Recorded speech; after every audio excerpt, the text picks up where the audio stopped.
할렐루야. 우리 옆 사람과 인사 나누겠습니다. 한 주간 평안하셨습니까? 예수님의 이름으로 축복합니다.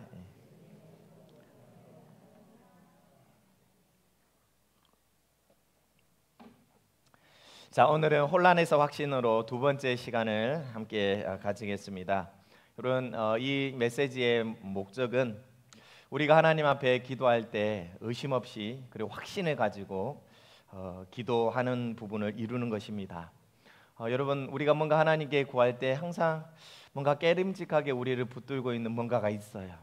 뭔가 분명한 확신을 가지고 기도하지 못하게 만드는 또 다른 어떤 무지함이 있는 거예요. 그것이 우리를 더 혼란하게 만들고 혼란한 마음 가운데 기도를 하는데 그 속에서 뭔가 우리를 자꾸 미궁에 빠지게 만드는 그런 내용들이 있는 거예요.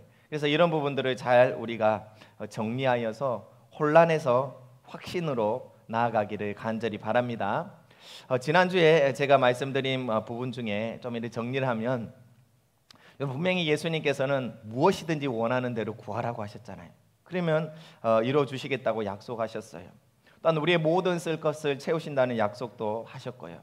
또한 나를 믿는 자는 내가 하는 일을 그도 할 것이요 또한 그보다 큰 일도 할 수 있다라는 그런 말씀을 또한 우리에게 주셨고요. 또한 모든 질병으로부터 시작해서 모든 문제까지도 하나님께서는 다 해결해 주시겠다는 약속을 분명히 하셨음에도 불구하고 우리가 이 외에도 엄청난 하나님의 약속의 말씀이 있음에도 불구하고 왜 우리는 그것을 구하지 않고 또한 구하더라도 왜 확신을 가지고 믿음을 가지고 구하지 못하느냐에 대한 어떤 질문을 지난주에 제가 던져드렸어요. 그래서 이러한 어떤 부분에 있어서 가지고 있는 혼란을 우리가 이제 해결해 보자는 것입니다. 자, 그러면서 제가 지난주에 사람에게 있는 고통의 문제에 대한 부분을 이렇게 설명을 드렸습니다. 고통의 문제는 예수님을 믿는 사람이나 예수님을 믿지 않는 사람이나 다 가지고 있다는 것이다. 다 이렇게 가질 수 있다는 것이지요. 자, 고통은 하나님께서 창조하신 건 아니에요. 사람의 타락으로 말미암아서 고통의 문제가 생겼고, 자, 사람의 타락이 이 땅 가운데 고통을 만들기도 하지만 그 타락으로 말미암아 빚어진 자연 질서의 무너짐, 파괴도 우리에게 주는 고통에 대한 문제를 만들고요. 또한 악한 영들의 그러한 역사들도 우리에게 고통의 문제를 만든다는 말씀을 드렸습니다. 이 모든 것들이 사람의 타락으로부터 비롯된 내용이라는 말씀을 드렸어요. 자, 그리고 난 다음에 예수님 믿는 사람이 그렇다면 예수님 믿는 사람과 예수님을 믿지 않는 사람이 다른 것이 무엇이냐? 똑같이 고통의 문제에 노출되어 있다면 우리 예수님 믿는 사람이 다른 것이 무엇이냐에 대한 질문을 던졌을 때 우리는 그러한 고통의 문제가 가득한 이 세상을 살아가는 가운데 우리의 특별함은 그 고통의 문제를 뒤집어 엎는 그러한 능력을 하나님께서 우리에게 주셨다는 거예요. 우리는 기도를 통하여서 또한 하나님께서 주신 권세와 능력을 가지고 이것들을 바꿔 나가는 삶이라는 것, 성도는 환경을 바꿔 나가는, 그래서 환경을 다스리는 그러한 자들이라는 것을 지난주에 제가 말씀을 드렸습니다. 이제 우리는 우리에게 주어진 이 권리를 주장하면서 살아가야 되는 거예요. 여러분, 우리는 세상과 문제와 하나님 사이에 서 있는 중보적인 위치에 있는 자들인 거예요. 문제 속에서 우리는 하나님의 살아계심을 드러내는 삶을 살아야 되는 거예요. 자, 이러한 것 때문에 하늘과 땅의 모든 권세를 우리에게 예수님은 주신 거예요. 이러한 삶을 살라고. 자, 그런데 이러한 삶을 살려고 이제 할 때 뭔가 우리 마음 가운데 뭔가 힘있게 나아가는 부분에 있어서 이렇게 좀 애매하게 가로막는 부분들이 분명히 있다는 거예요. 어떤 고민들이 생긴다는 것이죠. 그러한 부분들을 좀 속 시원하게 한번 풀어보자는 것입니다. 자, 고통의 문제에 대한 부분을 지난주에 설명했지만 아직까지 시원스럽게 우리 삶 가운데 있는 고통의 문제, 고난의 문제가 이렇게 풀리지 않은 부분이 분명히 있을 거예요. 아직까지 막 뒤죽박죽 고난, 환난, 어려움, 문제가 우리 삶 가운데 막 우리의 생각 속에서 막 뒤죽박죽 섞인 상태로 혼란스럽게 만드는 내용이 분명히 여러분에게 있을 것입니다. 이 부분 한번 오늘 네 가지로 한번 풀어보기를 원합니다. 자, 고통의 문제에 있어서 성경에서 이렇게 다루고 있는 내용을 제가 이렇게 신약 성경을 마태복음부터 요한계시록까지 쫙 읽으면서 찾아봤어요.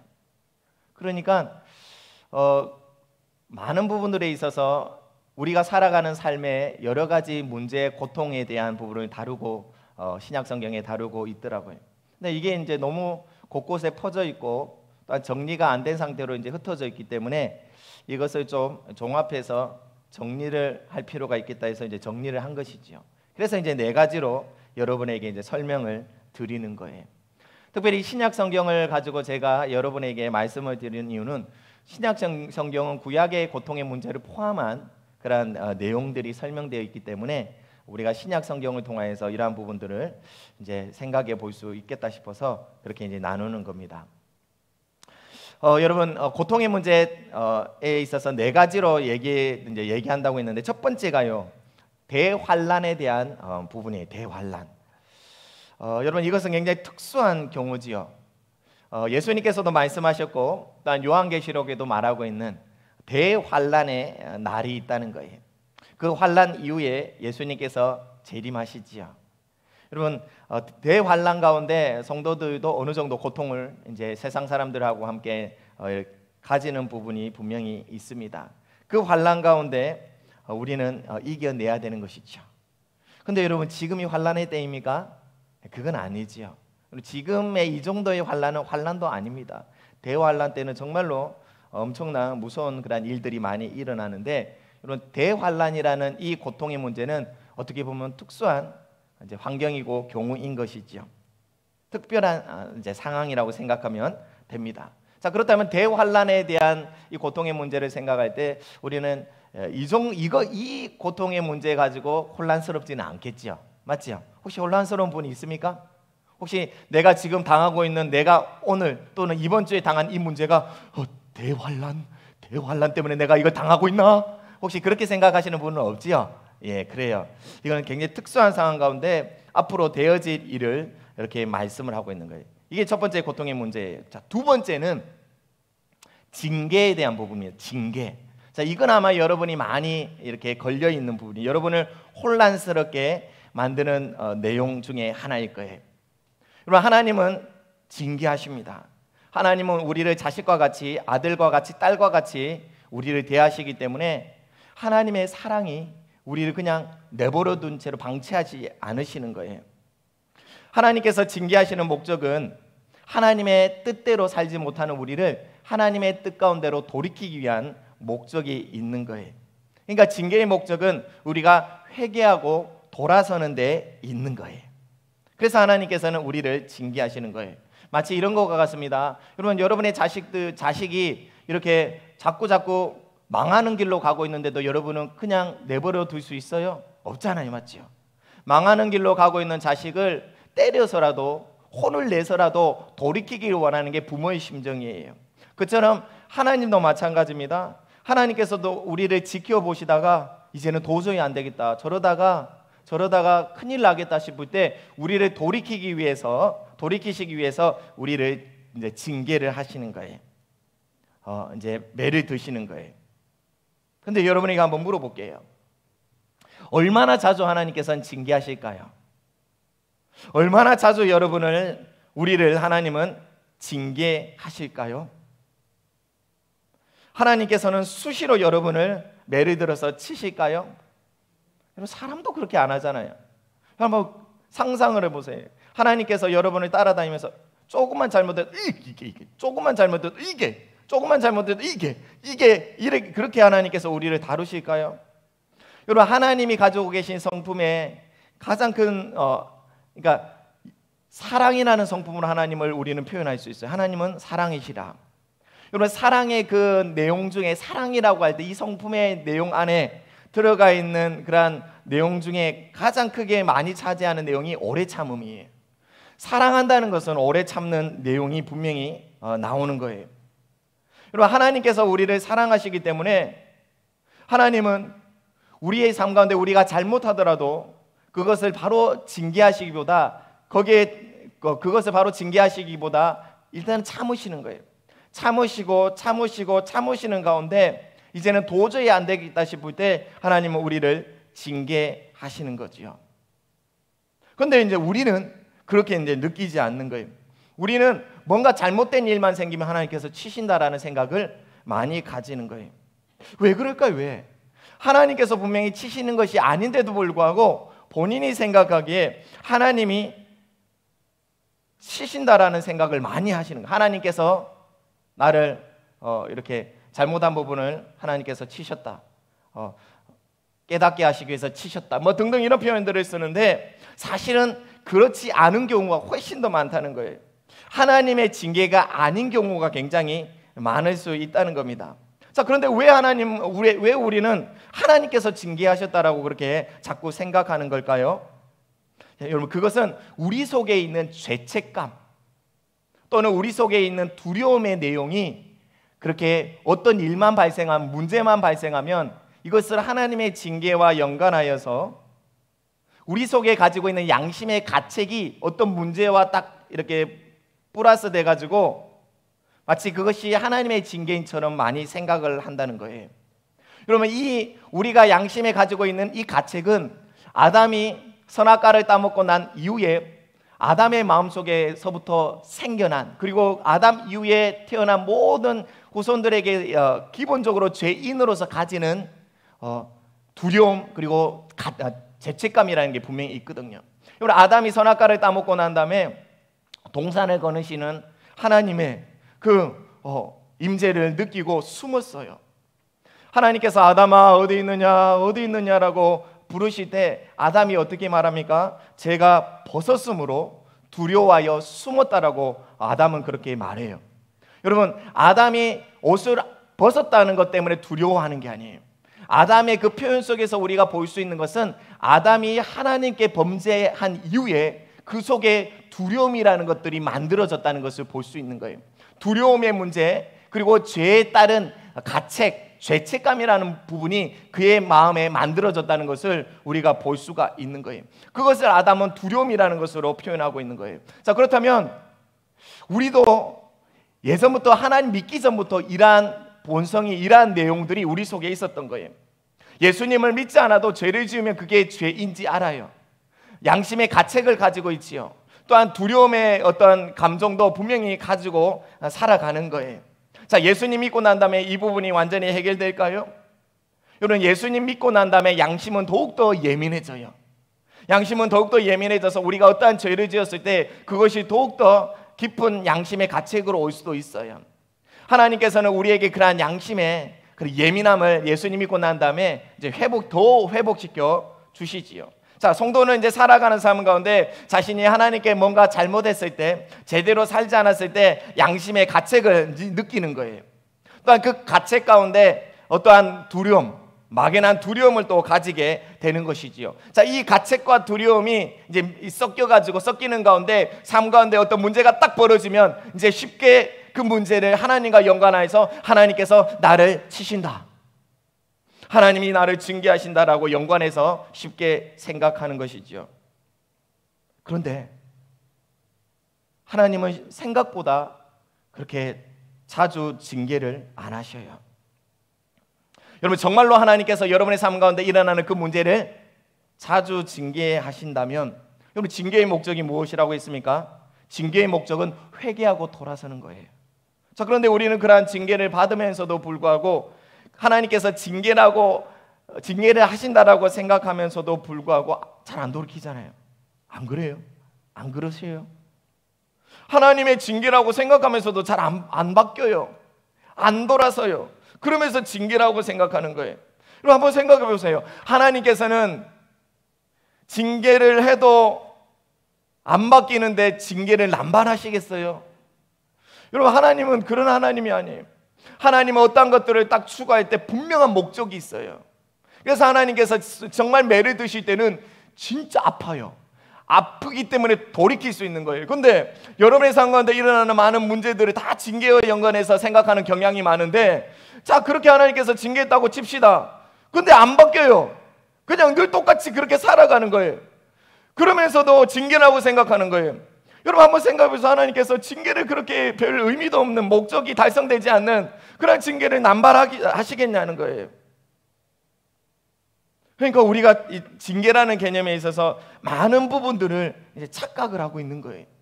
하나님의 징계가 아님에도 불구하고 그것을 징계라고 생각하는 경향이 굉장히 크다는 거예요. 그리고 하나님께서 징계하는 것은 그렇게 자주 안 하세요. 하나님은 오래 참으시는 가운데 한 번씩 하시는 거예요. 이것이 여러분 하나님의 사랑인 거예요. 하나님은 우리를 사랑으로 기다려 주시는 거예요. 우리가 스스로 깨닫고 돌이키기를 기다려 주시는 거예요.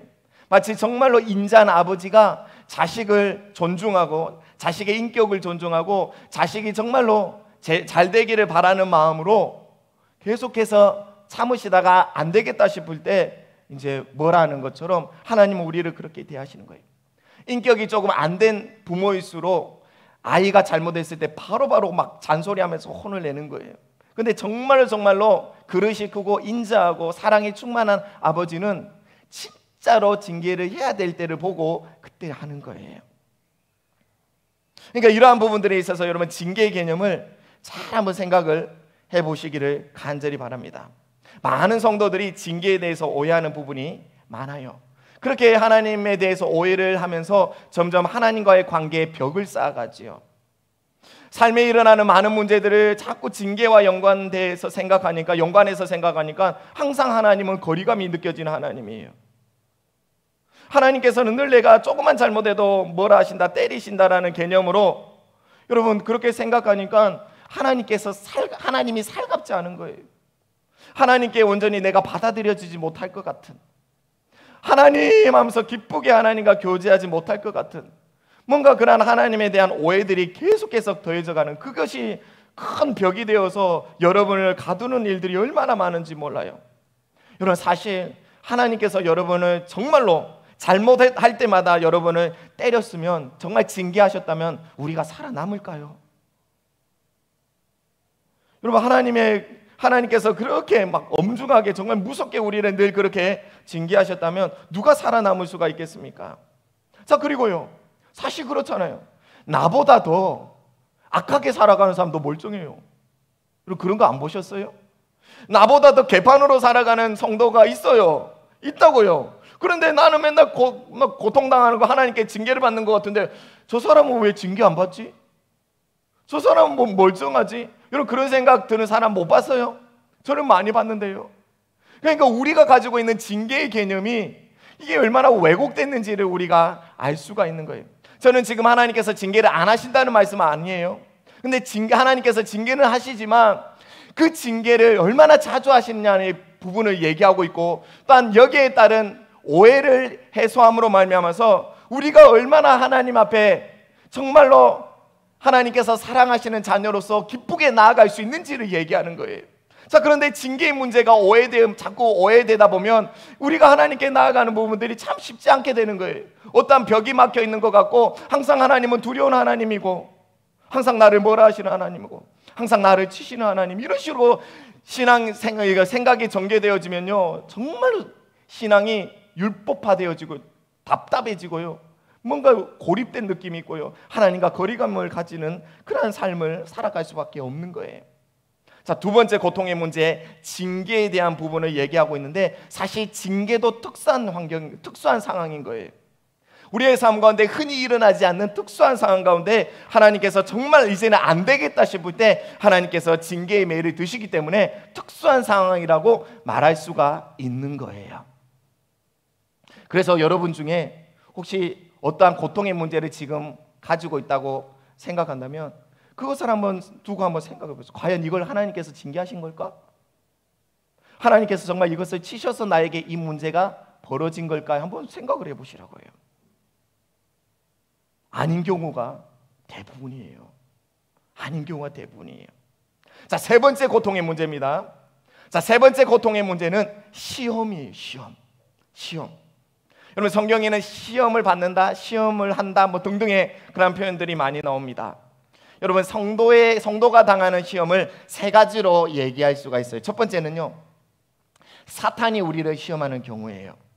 여러분 예수님은 사탄에게 시험을 받으셨지요. 또한 욥도 사탄에게 시험을 받았어요.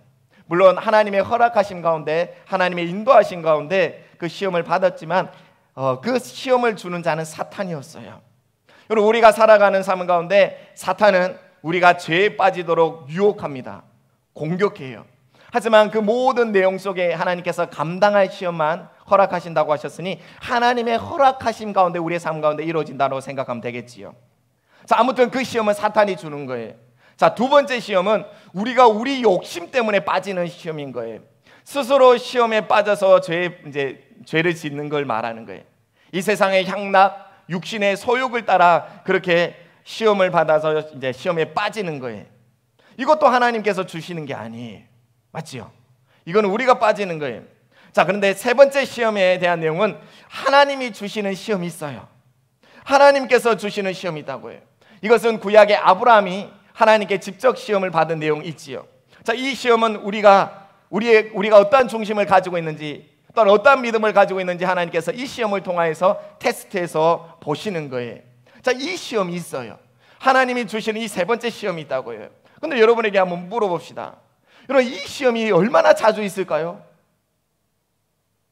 여러분, 아브라함은 평생에 몇 번의 시험을 받았습니까? 한 번. 여러분, 시험을 받는다는 개념, 하나님께서 나를 시험하신다. 여러분, 그러한 표현들 이렇게 자주 쓰지 마세요. 하나님은 우리를 시험하셔요. 시험을 안 하신다는 말씀은 아닙니다. 그런데 하나님께서는 우리를 시험하시는데 자주 안 하신 거예요. 평생을 두더라도 정말로 그렇게 자주 안 하시는 거예요. 하나님은 이 시험을 통하여서 우리의 중심을, 또한 우리의 믿음을 보시고 우리 또한도 그 시험을 통해서 우리가 어떠한 믿음을 가지고 있는지를 보는데, 여러분, 이 시험이 빈번하지 않다는 거예요. 그러니까 대부분 우리가 시험을 당한다, 시험을 받는다라고 할 때는 사탄의 공격에 넘어갔거나 또한 우리의 욕심에 유혹돼서 넘어가는 거예요. 자, 그런데 첫 번째, 두 번째에 해당되는 시험의 문제는 우리가 분별하여서 대적하면 돼요. 내가 예수 그리스도의 이름으로 명하노니 악한 마귀야 떠나가라, 그렇게 대적하면 된다고요. 또한 우리 속에 육신의 소욕이, 욕심이 일어나서 죄를 지으려고 하는 그러한 상황 가운데 있을 때 우리는 그것을 대적하며, 또한 하나님의 말씀으로 우리가 거기에 넘어가지 않기 위해서 힘쓰면 우리는 넘어가지 않을 수 있는 거예요. 그런데 세 번째, 하나님께서 주신 시험은 좀 다른 경우지요. 이 시험은 우리가 피할 수가 없는 거예요. 그래서 이 시험을 당할 때 우리는 하나님께 도움을 구하고 또한 인내하고, 또한 하나님의 뜻, 이 시험 가운데 하나님께서 이루시길 원하시는 뜻을 온전히 이룰 수 있도록 하나님께 나의 삶을 맡기며 의탁하며 그렇게 이제 나아가야 하는 거예요. 그러니까 첫 번째 시험, 두 번째, 사탄이 주는 것과 내가 욕심으로 넘어가는 시험은 얼마든지 여러분이 사전에 안 넘어갈 수 있는 내용이라고요. 그리고 세 번째, 하나님께서 주신 시험도 자주 빈번하게 우리의 삶 가운데 일어나지 않기 때문에 이 부분에 있어서도 여러분이 너무 그 하나님께서 나를 시험하신다라는 생각으로 연결해가지고 생각할 필요가 없는 거예요. 시험이 없다는 얘기는 아니지만 너무나 어떠한 분들은 자꾸 하나님이 나를 시험하신다, 그런 표현을 자주 쓰시더라고요. 근데 여러분, 하나님은 여러분을 시험하시기 즐겨하시는 분이 아니에요. 하나님은 여러분을 막 시험하면서 막 재밌다 그러신 분이 아니라고요. 표현이 너무 경망스럽다. 하나님은 이렇게 표현하다니. 예, 아무튼 그래요. 하나님은 여러분을 시험하시기 즐겨하시는 분이 아니라고요. 오히려 하나님은 여러분이 시험 가운데 이기길 바라시고요, 그 시험 가운데 승리하여서 하나님께 영광 올려드리기를 하나님은 간절히 바라시는 거예요. 자, 세 번째 고통의 문제, 시험이라는 부분이에요. 그것도 여러분의 삶 가운데 그렇게 흔치 않는 일입니다. 자, 네 번째, 마지막으로 고통의 문제는 성도라면 누구나 다 겪는 고난의 문제예요. 여러분, 성도가, 예수님을 믿는 사람이 제대로 예수님을 믿고 살아가면 반드시 그의 삶 가운데 고난이라는 문제가 찾아옵니다.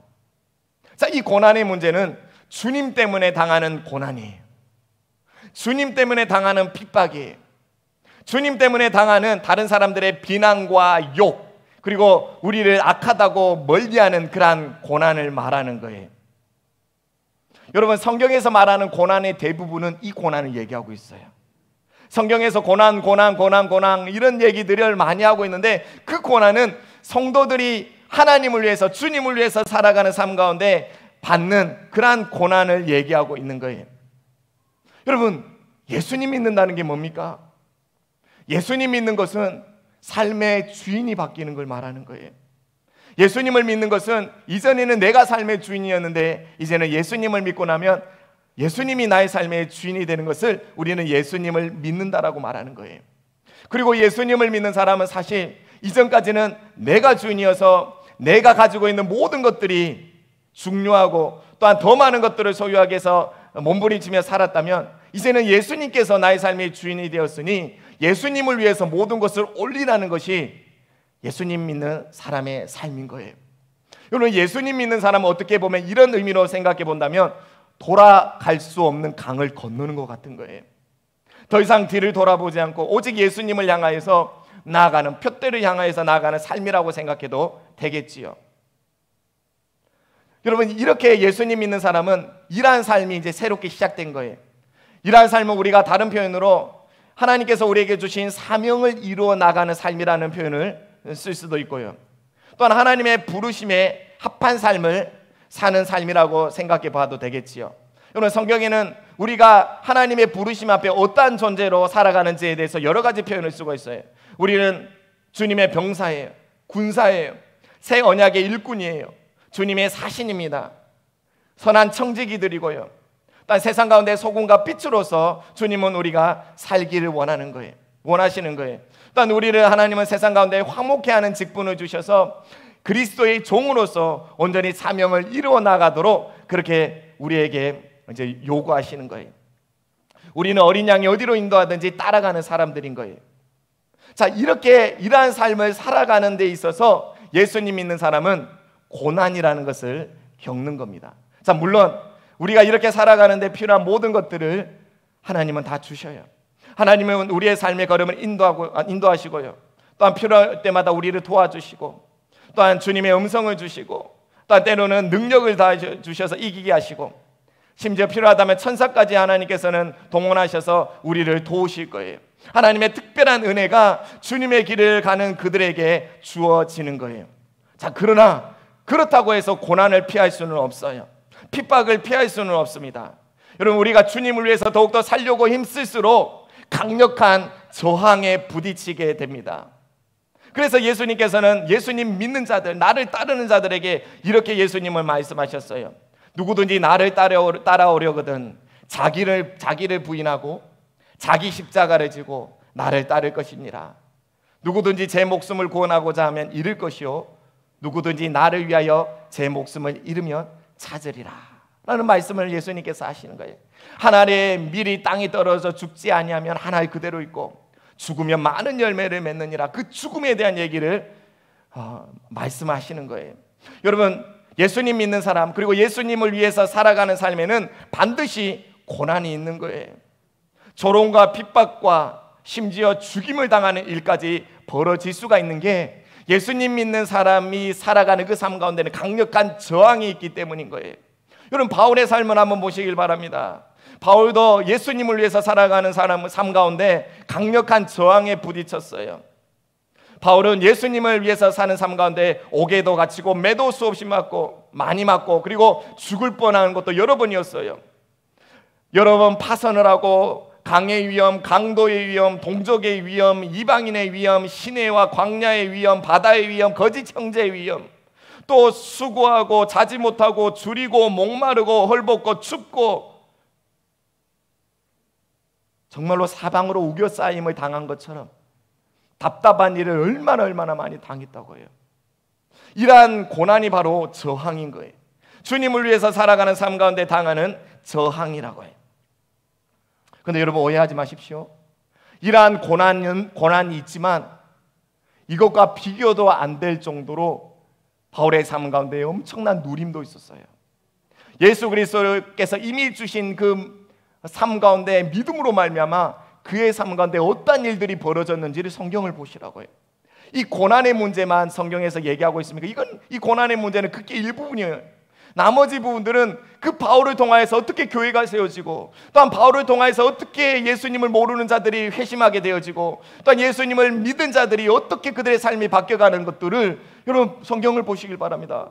그의 삶 가운데 얼마나 놀라운 일들이 일어나는지를 보시길 바랍니다. 자, 그러니까 고난의 문제는 고난이 있다고 할지라도 성도가 이 땅 가운데 일어나는 그 근본적인 고통의 문제를 뒤집어엎는 삶과 충돌하지 않아요. 우리의 삶 가운데 어떤 고난이 있다 할지라도 우리가 예수님 안에서 받아 누리고 있는 이 엄청난 특권, 권세, 지위를 누리는 데 있어서 전혀 문제가 되지 않는다고요.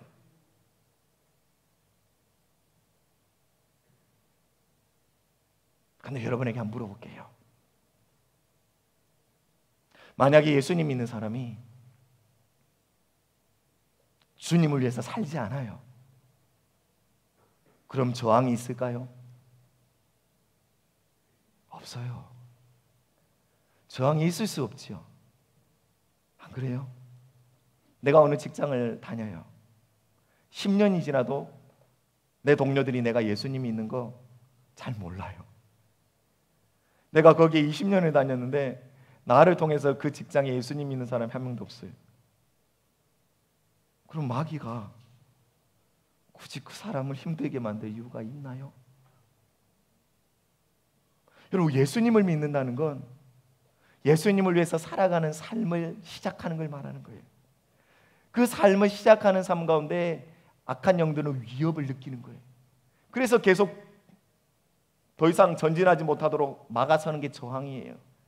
그러면서 그 삶 가운데 고난이라는 게 형성되는데, 그게 아니라 주님께서 원하시는 삶의 길이 아니라 예수님 믿기 전에 나를 위해서 살았던 삶과 같이 그냥 방향을 틀어서 삶 속에서 그냥 나를 위해 살고 내 뜻대로 살고 내 마음대로 살고 그렇게 살아간다면 저항이라는 건 굳이 있을 필요가 없는 거예요. 자, 그런데 다른 종류의 문제들, 고통을 느끼겠지요. 여러분, 그 다른 의미의 고통은요, 예수님이 표현한 이 표현 안에 아마 답이 있지 않겠습니까? 소금이 만일 그 맛을 잃으면 밖에 버려져 사람들에게 밟힐 뿐이니라. 자, 그러니까 내가 예수님을 위해서 살지 않아요. 직장 생활하지만 그거 예수님 때문에 아니라 그냥 먹고 살려고. 내가 무엇을 하는데 그거 예수님 때문이 아니라 내가 뭔가 이루기 위해서 그냥 그렇게 산다면, 그렇게 예수님과 무관한 어떤 삶을 산다면 그의 삶 가운데 일어나는 그 문제는 고난이 아닌 거예요. 그 사람이 어떻게 보면 자처해서 만든 삶인 거예요. 그런데 그렇게 살면서도 본인은 그렇게 생각 안 하는 거예요. 하나님께서 나에게 고난을 주셨다. 그렇게 생각하는 사람이 얼마나 많은지 몰라요. 아니에요. 하나님께서 주시는 고난이 아니에요. 그거는 당신이 그냥 자처한 길이에요. 그건 하나님을 믿는 사람이 당하는 고난이라는 그 의미가 아닌 다른 성격의 문제인 거예요. 문제. 당신이 만든 문제인 거예요. 당신이 하나님께서 원치 않는, 하나님은 그 길로 들어서지 말라고 하는데 그 길로 들어서서 당하는 그 고통인 거예요. 그거는 하나님과 연관없는, 하나님과 상관없는 그러한 문제라고요 라고 말할 수가 있는 거예요. 그리고 네 번째 고난의 문제도 어떻게 보면 하나님을 위해서 정말로 제대로 살고자 원하는 사람에게 주어지는 고난인 거예요. 자, 그렇지 않은 사람들에게는 그 고난은 고난이라는 표현보다, 물론 베드로 전서에 보면 그렇지 않은 경우도 고난이라고 표현을 했지만 그 고난의 문제는 자신이 자차여서 애매하게 받는 삶의 문제인 것이지요. 자, 이렇게 네 번째를 이제 고난의 문제를 살펴보았습니다. 그런데 여러분, 세 번째 다룬 하나님께서 주신 시험과 성도가 주님을 위해서 사는 삶 속에서 당하는 환난과 핍박, 그 고난은 사실 참 구분하기가 애매해요. 이게 조금 애매하다고요. 하나님께서는 둘 다 우리를 위해서 주시고 허락하시는 부분이에요. 하나님께서는 왜 우리를 고난받게 하시는 거예요? 저항을 처음부터 하나님께서 다 걷어주셔서 어떤 고난도 안 받고 주님을 위해서 살게 하시면 될 텐데 그렇지 않아요. 우리는 주님을 위해서 사는 그 고난으로 말미암아서 우리의 믿음이 더욱더 성장하고 영적으로 더욱더 성숙해지고, 그리고 우리는 더욱더 온전해지고 굳건해지고 강해지고 견고해지는 거예요. 또한 그것으로 말미암아서 우리의 삶 가운데 더욱더 주님의 상급과 축복과 영광과 명예가 더욱더 더해지는 것이지요. 이러한 목적 때문에 하나님께서는 미리 우리 삶 가운데 일어나는 그 저항이라는 고난의 문제를 다 걷어서 그냥 방해도 안 받고 하나님을 위해서 살도록 하지 않는다는 거예요. 고난을 하나님께서는 우리가 맞닥뜨려서 그것을 하나님께 기도함으로 말미암아 이겨내 가기를 원하시고요. 시험이 와서 하나님께서 주시는 시험이 왔을 때도 우리가 하나님을 의지하여서 기도로서 인내하며 그것들을 극복해 내기를 하나님께서는 원하시는 거예요. 자, 그러면 이렇게 생각해 볼 수 있어요. 우리의 삶 가운데 일어나는 많은 문제들 속에 대부분은 우리가 기도로서 이것을 뒤집어 엎을 수 있는 문제들인 거예요. 자, 그런데 그 중에 일부분은 정말 작은 부분에 있어서 이 고난의 문제와 그리고 시험의 문제는 우리가 그것을 맞닥뜨렸을 때는 믿음으로 그것을 돌파해 나가야 되는 거예요. 우리가 그것을 넘어가지 않고 당해야 될 부분이 있다면 그것을 기꺼이 감사함으로 당하는 거예요. 하지만 그러한 내용이 그래 많지 않다는 것, 그것도 여러분 꼭 기억하십시오. 왜 이것을 강조하는지 나중에 결론부에서 제가 얘기를 할게요. 자, 오늘 우리가 읽은 성경 본문 한번 볼까요? 자, 이 히브리서 11장에서 말씀하고 있는 내용을 한번 여러분 보시기 바랍니다. 자, 믿음의 사람들이, 하나님을 믿는 사람들이 구약에 어떻게 살았는지를 지금 히브리서 저자는 기록을 하고 있어요. 그들은 믿음으로 살았어요. 자, 보세요. 33절입니다. 11장 33절. 자, 그들은 믿음으로 나라들을 이기기도 하며, 전쟁 가운데 승리를 경험한 거죠. 믿음으로.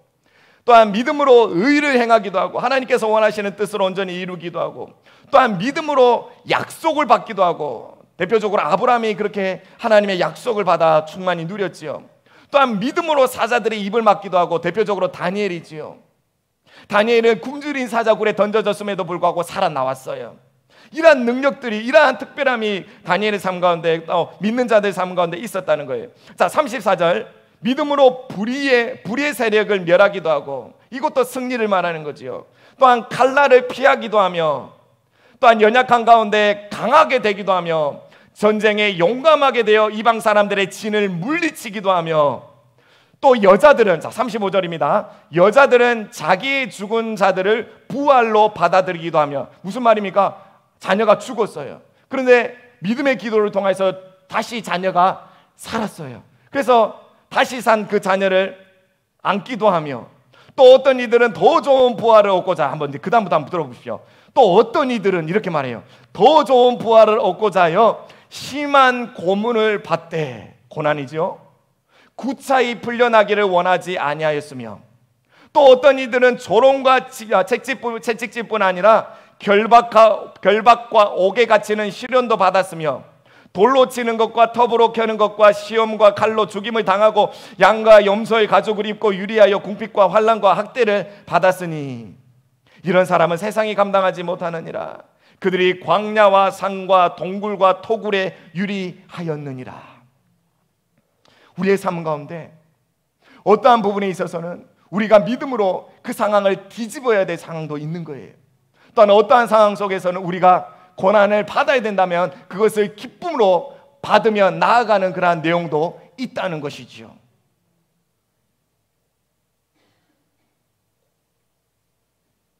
그런데 두 번째 내용이 여러분의 삶 가운데 그렇게 많이 자주 빈번하게 일어나는 내용이에요. 한번 물어볼게요. 여러분의 삶 가운데 고난이라는 문제가 그렇게 많아요? 여러분의 삶 가운데 하나님이 여러분을 시험하는 내용이 그렇게 많냐고요? 여러분의 삶 가운데 지금 대환란이 와 있어요? 여러분의 삶 가운데 하나님께서 그렇게 여러분을 자주 징계하십니까? 아니에요.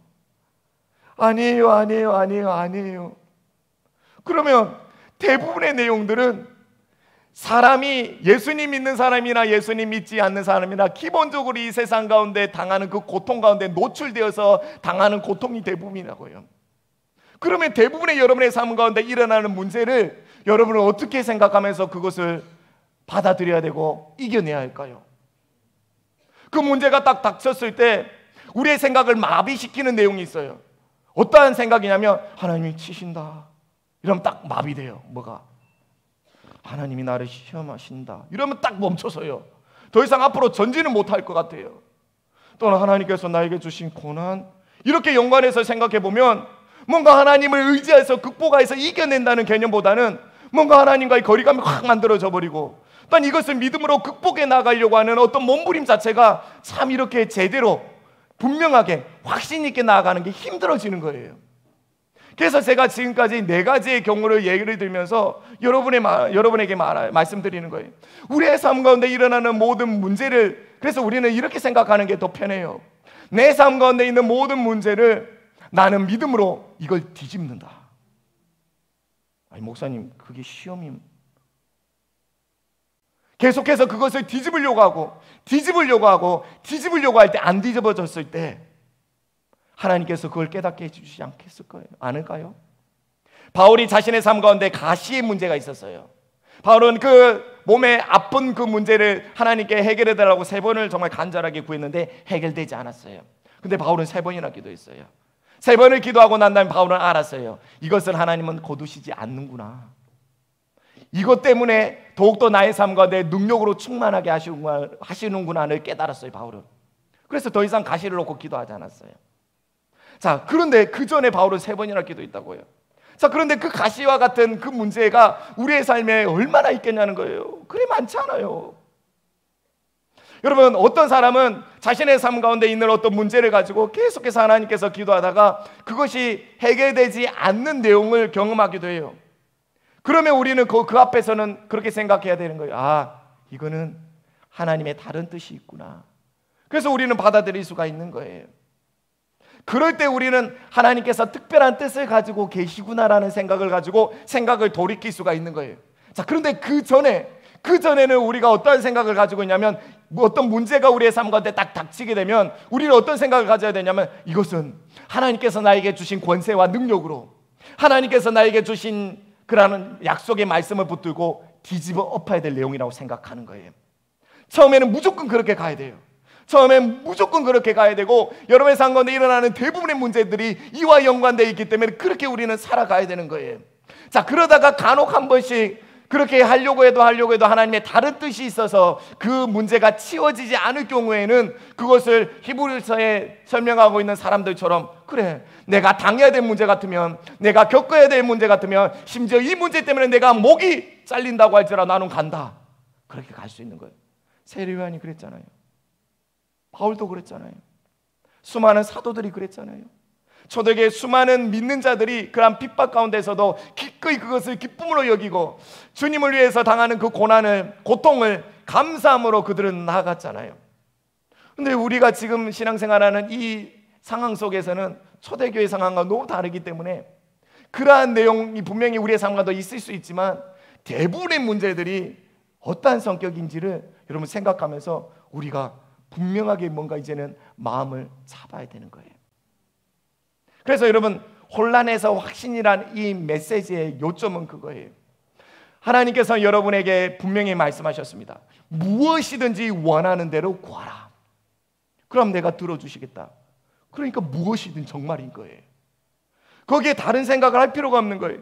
모든 쓸 것을 채워주신다라는 생각을 가지고 우리가 기도하는 거예요. 하나님의 다른 뜻이 아니에요. 그냥 그걸 가지고 순수하게 그것만 생각하고 기도하세요. 하나님께서 예수 그리스도께서 하신 그 일보다 더 큰 일을 이룰 수 있다. 감히 어떻게 내 같은 것이 아니라니까요. 정말로 하나님께서 나에게 그렇게 말씀하셨으면 정말 그런 거예요. 내 삶 가운데 일어나는 모든 질병들, 또 여러 가지 문제들이 그렇게 다 그냥 우리가 뒤집어 엎을 수 있는 문제라고요. 그러한 믿음을 가지고, 그러한 확신을 가지고 분명하게 이제는 기도하며 나아가시기 바랍니다.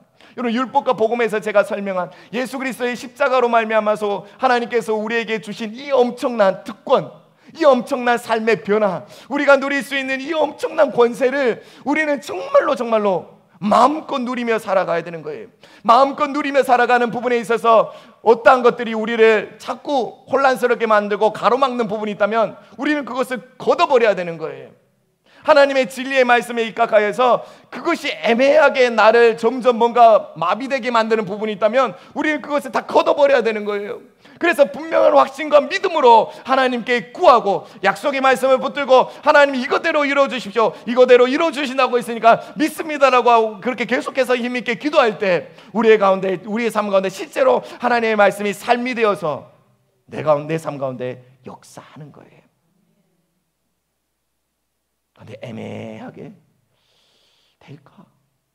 의심으로 그렇게 간다면 안 되겠지요. 이제는 더 이상 혼란스러워하지 마시고 이 네 가지를 여러분 깊이 생각하시면서 내가 그동안에 생각했던 징계에 대한, 치신다는 개념, 고난에 대한 개념, 시험에 대한 개념이 이런 내용이었구나. 이걸 내가 섞어가지고 짬뽕해가지고 하나님에 대한 여러 가지 오해들을 만들고 살아왔구나. 이젠 여기서 완전히 자유해서 하나님은 항상 나를 사랑의 눈빛으로, 사랑의 마음으로 깊이 끌어안아 그렇게 품고 계신데, 그리고 이제는 내가 얼마든지 기쁨으로 하나님께 어떤 막힘없이 나아가서 하나님과 교제할 수 있는 존재인데, 내가 그동안에 하나님을 너무 많이 오해하고 있었구나. 내가 신앙생활을 너무 많이 오해하고 있었구나. 어떤 그러한 생각의 변화가 여러분에게 일어나기 원해요. 정말이거든요. 예수님이 예수님의 십자가로 말미암아서 우리의 삶을 의롭게 만들어 주셨다는 의미는 우리가 더 이상 어떠한 정죄감 없이, 어떠한 죄책감 없이, 어떠한 열등감 없이, 어떠한 무가치함 없이 우리 하나님께 나아갈 수 있게 됐다는 말인 거예요. 그렇게 우리는 주님과 교제하며 살 수 있는 존재가 되었다는 거예요. 이러한 하나님과의 친밀한 교제, 우리를 있는 그대로 받아주신, 우리가 죄인 되었을 때 있는 그대로 받아주신 이 하나님과의 교제를 뭔가 애매하게 만드는 어떠한 내용이 여러분의 삶 가운데 침투하려고 할지라도 여러분 다 끌어내시기 바랍니다. 그리고 하나님의 말씀대로 생각하시고 하나님의 말씀대로 기도하시고 하나님의 말씀대로 살아가시기를 간절히 바랍니다. 기도합시다. 우리 다 같이 한번 기도합시다.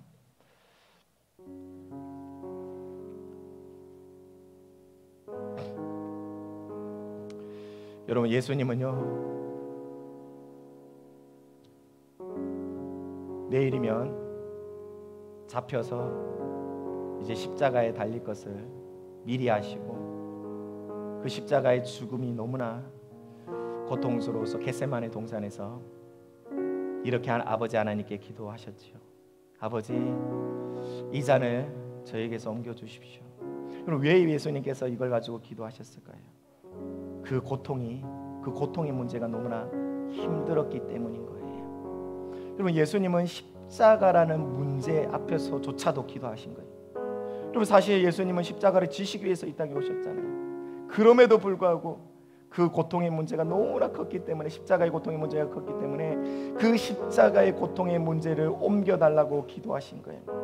그렇게 3번을 기도하셨지만 결국 예수님은 예수님의 마음을 돌이켜서 십자가 지시는 그 자리로 나아가셨습니다. 여러분, 예수님의 평생의 일생에 딱 한 번이었어요. 예수님께서 그 고통의 문제 앞에서 그것을, 그전에는 정말로 예수님께서 기도를 통해서 바로바로 뒤집어 엎었지만 이 겟세마네 동산에서 십자가를 앞두고 기도하신 이 내용은 예수님께서 뒤집을 수 없는 문제였다고요. 그리고 결국 그 십자가를 예수님은 받으셨죠. 그 잔을 받으셨어요. 여러분, 분명 우리의 삶 가운데도 이러한 내용이 있을 수 있어요. 근데 그것은 너무나 자주 일어나는 일은 아니에요. 그것은 우리의 이 평생에 있어서 몇 번 있을까요? 여러분, 대부분의 문제들은 정말 우리가 얼마든지 기도를 통하여서 예수님과 같이 뒤집어 볼 수 있는 문제라고요. 그런데 그것을 마치 운명론적으로 내가 그냥 당해야 될 문제처럼, 마치 그냥 하나님께서 주신 문제처럼 생각하여서 그냥 겪어야 되는, 그냥 당하고 있어야 되는 문제처럼 그렇게 여기면서 살아가는 사람이 얼마나 많은지 몰라요. 그러니까 예수님을 믿어도 믿고 살아가도 삶에 힘이 없어요. 능력이 안 나타나요. 우리는 이제 그러한 삶이 아니라 진짜 예수님께서 십자가라는 대가를 지불하여서 우리의 삶을 새롭게 하시고 놀랍게 변화시켜 주신 그 삶만큼의 삶이 이루어지기를 간절히 원합니다. 하나님, 내가 그렇게 되기를 원합니다. 우리 그러한 마음으로 간절하게 기도했으면 좋겠습니다. 살아계신 하나님 아버지, 주님 감사드립니다. 아버지 하나님 온전히 주님 감사드립니다. 우리의 삶 가운데 아버지 하나님 온전히 주님, 우리의 삶 가운데 하나님께서 얼마나 특별한 아버지의 삶을 허락하셨는지 주님 함께 나누었습니다. 주님 아버지 하나님 온전히 이렇게 특별하게 된 삶을 마음껏 풍성하게 누리며 살아갈 수 있도록 주님 역사하여 주시옵소서. 아버지 하나님 온전히 우리가 주님 안에서 믿음을 발휘하려고 할 때 애매하게 우리의 생각을 아버지 가로막는 내용들이 있었습니다. 아버지, 그렇게 애매하게 우리의 생각을 혼란스럽게 만드는 내용들을 이제는 정확하게 정리하여서 구분하게 하시고 분별하게 하여 주시고, 아버지 하나님 원장님 주님, 하나님 안에서 우리의 삶 가운데 일어나는 모든 문제를 주님의 능력으로, 주님의 말씀으로 아버지 뒤집어 엎으며 살아갈 수 있는 능력의 삶이 될 수 있도록 역사하여 주시옵기를 간절히 원하옵니다. 아버지 하나님, 그렇습니다. 우리는 하나님과 문제 사이에, 아버지 하나님 중재적인 자리에, 아버지 중간에 막힌 아버지 무너진 담 위에 서서 더 이상 무너지지 않도록 그 상황을 뒤집으로 말미암아 하나님의 사랑을, 살아계심을 드러내는 삶임을 아버지 하나님 믿습니다. 아버지 하나님 온전히 주님, 우리가 그러한 삶을 살아가게 하여 주시옵기를 간절히 원하옵니다. 어떠한 의심 없이 아버지 분명한 확신으로 하나님과의 분명한 관계 속에 하나님을 마음껏 누리게 하여 주시고, 하나님의 말씀을 마음껏 누리게 하여 주시고, 늘 승리하며 살아가게 하여 주시옵소서. 예수 그리스도의 엄청난 십자가의 대가를 기억하게 하여 주시고, 그 대가로 말미암아서 우리에게 주신 아버지 권리들을 마음껏 주장하며 살아갈 수 있도록 주님 역사하여 주시옵기를 간절히 원하옵니다. 오 살아계신 하나님 아버지, 역사하여 주시옵소서. 주님 역사하여 주시옵소서. 살아계신 하나님 아버지, 감사를 드립니다. 더 이상 우리가 주님 안에서 약하다 하지 않겠습니다. 부족하다 하지 않겠습니다. 항상 하나님은 나에게 실망만 하고 계신 하나님으로 오해하고 착각하고 살아가지 않겠습니다. 늘 주님 안에서 담대하고 당당하고 힘있게 예수 그리스도의 십자가를 근거하여 늘 그렇게 고백하게 하시고 생각하게 하시고 주님을 의지하며 살아갈 수 있도록 역사하여 주시옵소서. 그리하여 우리가 가는 그 모든 곳이 우리로 말미암아 주님의 살아계심이 드러나는 곳이 되게 하여 주시고, 사람들이 되게 하여 주시고, 그러한 놀라운 일들이 일어나게 하여 주시옵소서. 감사드립니다. 살아계신 예수 그리스도의 이름으로 기도드립니다.